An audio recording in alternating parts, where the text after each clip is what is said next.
আহমেদাবাদে দুর্ঘটনাটা হয়েছে সেখানে পাইলট নিশ্চয়ই একটা বিপদ সংকেত পাঠিয়েছিলেন যে তার কিছু সমস্যা হচ্ছে, তার পক্ষে কি টেক অফ করার পর আবার ল্যান্ড করার পসিবিলিটি ছিল? ওটা থাকে না এই ক্ষেত্রে। See, if the aircraft is not being able to climb or maintain level, it cannot come back to land. It has to find a field to land somewhere ahead of you. It was unfortunate that there were only buildings around the park after takeoff. If you remember, there was a movie Sully where the pilot had landed in the river Hudson. In that also, the birds had got into both the engines, so naturally there was no power.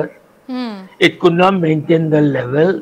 It had to find a place to land. কিন্তু এই ক্ষেত্রে অর্থাৎ sir আপনি যেটা বলছেন আমি দর্শকদের জন্য একটু বলি যাতে দর্শকদের বুঝতে সুবিধা হয় যে স্যার বলছেন যে টেক অফ করার পর পাইলটের পক্ষে আর সম্ভব হয় না আবার ফিরে এসে ল্যান্ড করা, তখন যেটা করা হয় নিকটবর্তী যে এয়ারপোর্টটা রয়েছে বা যে রানওয়েটা রয়েছে কাছাকাছি তাকে তারা কন্ট্যাক্ট করে এবং সেখানে বিপদ সংকেত পাঠায়, সেখানে ইমার্জেন্সি ল্যান্ডিং করা হয়। এবং স্যার যেটা বলছিলেন যে হাডসন নদীর কথা যেটা তিনি বললেন যে এইরকমই একটা ঘটনা ঘটেছিল জানুয়ারির 15 তারিখ 2009, যে ফ্লাইট নাম্বার 1549 সেখানে পাইলট বুঝতে পারেন, একটা এয়ারক্রাফটে পাইলট বুঝতে পারেন যে সেখানে সমস্যা রয়েছে, যান্ত্রিক ত্রুটি রয়েছে।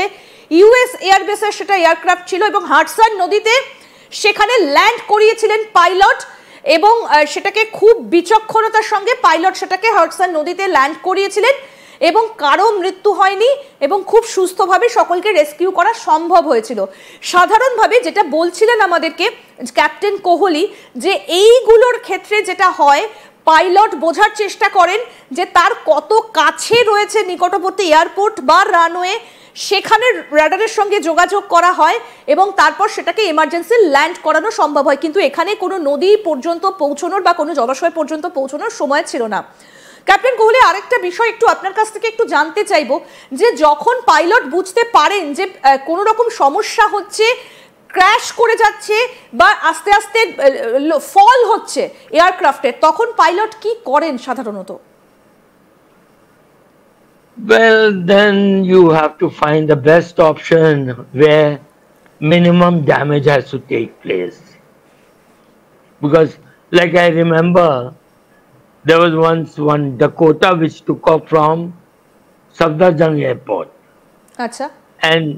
And when it was after getting airborne, when the pilot realized he was going to crash, what he did, he dived the aircraft down into the ground before it could go into the houses which were a little ahead. So he saved a lot of lives by this act of his.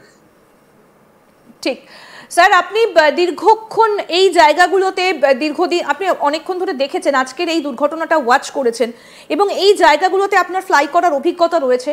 এই যে যেখানে আজকে ঘটনাটা ঘটেছে আহমেদাবাদ থেকে take off করেছিল এই ফ্লাইটটা, সব থেকে নিকটবর্তী কোন জায়গাটা ছিল? যদি এমার্জেন্সি ল্যান্ড করাতে হতো এই বিমানটাকে তাহলে সেটা কোথায় করতে হতো, যদিও এখানে করার সুযোগ ছিল না?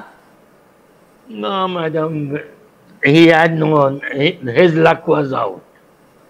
Because he could not have turned back to land because the aircraft was not maintaining level. It did not have enough power to maintain level. So he had to find some place ahead. একদমই, এবং আমি দর্শকদেরকে বলবো sir যেটা বলছেন যে এক্ষেত্রে কিন্তু কোনো রকম ভাবেই এই যে বোয়িং বিমান যেটা ছিল তার পাইলট উঠতে পেরেছিলেন মাত্র 500 ফুট, অর্থাৎ 500 ফুট ক্লাইম্ব করতে পেরেছিলেন তিনি, খুব বেশি দূর উঠতে পারেননি। সুতরাং তার পক্ষে এগোনোটা যথেষ্ট চাপের ছিল এবং তার পক্ষে ফিরে আসাটাও সম্ভব ছিল না এবং যার ফলে এই ঘটনাটা ঘটেছে।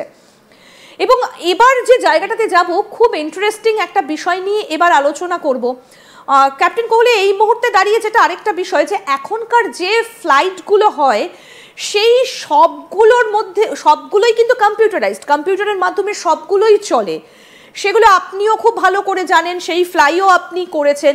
সুতরাং এই ধরনের ফ্লাইটগুলোকে কি হ্যাক করা পসিবল, বা কতটা সহজ? সাইবার অ্যাটাক করা কি খুব সহজ?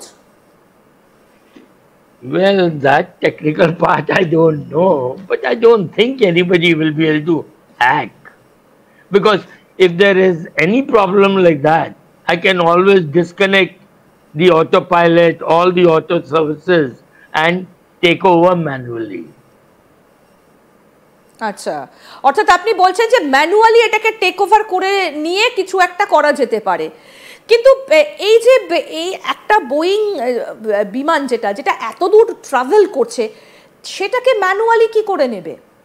তার সঙ্গে তো প্রত্যেকটা ট্রাফিকের সঙ্গে যোগাযোগ করতে করতে সে আরো হাই করবে, এটা কি পসিবল ম্যানুয়ালি ট্র্যাক করা? He doesn't have to continue on the flight. He will come back or land at the nearest airport if he has such a big problem. Because every pilot has safety in mind. Achha. It's not only the safety of the passengers, he has to save himself also first. In fact, Achha. as a pilot, I was more concerned, if I live, they will live behind. ঠিক ঠিক। আমি আরেকটা বিষয় একটু আপনার কাছে জানতে চাইবো যে বোয়িং স্টারলাইনার, তার প্রথম দুর্ঘটনা আমরা ড্রিমলাইনার, এই ড্রিমলাইনারের প্রথম দুর্ঘটনাটা স্টারলাইনারের ঘটনাও আমরা এর আগে দেখেছি। কোথাও কি এই বোয়িং এর নামটা বারবার আমরা দেখতে পাই, কেন বারবার বোয়িং এর নাম উঠে আসে? আপনার কি মনে হয়? আমরা এয়ারবাস নিয়ে কিন্তু কখনো এই ধরনের কোনো অভিযোগ দেখি না কাউকে করতে। Madam, that I think is rather unfortunate, that it is Boeing name which is getting tarnished unnecessarily. Achha. Because I would definitely say I enjoyed flying Boeing 737 more than any other aircraft. আচ্ছা আচ্ছা sir, আপনার কোনটা fly করতে বেশি ভালো লাগতো, Airbus না Boeing? Boeing. Boeing.